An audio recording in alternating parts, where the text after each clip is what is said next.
എന്റെ നാട്ടിൽ വികാര കാസർഗോഡ് എന്ന് പറഞ്ഞ ബിസിനസ് എല്ലാ ആൾക്കാരൊക്കെ ഉണ്ടെങ്കിൽ പോലും അവിടെ ഇതേപോലത്തെ ഒരു പ്രസ്ഥാനം കൊണ്ടുവന്നിട്ട് മെമ്പേഴ്സിനെ ഒന്ന് സംഘടിപ്പിക്കുക എന്ന് പറഞ്ഞാൽ ശരിക്കും അത് ഡിഫിക്കൽട്ടാണ്. സാറിന് എത്ര എളുപ്പമാണെന്ന് പറഞ്ഞാലും ആ എക്സ്പീരിയൻസ് ഒന്ന് പറയാം കാസർഗോഡിന്റെ.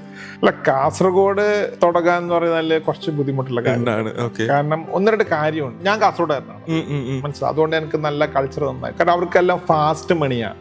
ഇങ്ങനെ പിന്നെ അവർക്ക് ഒരു സ്ഥലത്ത് ഇരുന്ന് ബിസിനസ് ചെയ്യാൻ പറ്റും. അവരൊരു ഷോപ്പാണെങ്കിലും 3-4 ഷോപ്പുകൾ. അപ്പൊ അവരൊക്കെ ഒരു 1.5 മണിക്കൂർ മീറ്റിംഗിൽ ഇരുത്താന്ന് പറയുന്നത് ഭയങ്കര പാട്. പിന്നെ ഫാസ്റ്റ് മണിന്റെ ആൾക്കാരാണ്. പിന്നെ അവർക്കായിട്ട് ഒരു കൾച്ചർ ഉണ്ട്. ആ കൾച്ചർ പ്രകാരം അവർ പോകുന്നുള്ളൂ, മനസ്സിലായി. നമ്മൾ അവരെ കൾച്ചർ മാറ്റി ചിന്തിപ്പിക്കാന്നൊക്കെ പറഞ്ഞാൽ കുറച്ച് ബുദ്ധിമുട്ടുള്ള കാര്യം. ബട്ട് എന്തായാലും എന്റെ നാട്ടില് അങ്ങനെ ഉണ്ടല്ലോ, എന്റെ നാട്ടില് വികാര എന്റെ നാട്ടിൽ ഒരു BNA അവിടെയും വരണം എന്ന് വിചാരിച്ചു. ഞാൻ മനസ്സിലും വിചാരിച്ചു അതൊരു ചലഞ്ച് ആയിരിക്കും.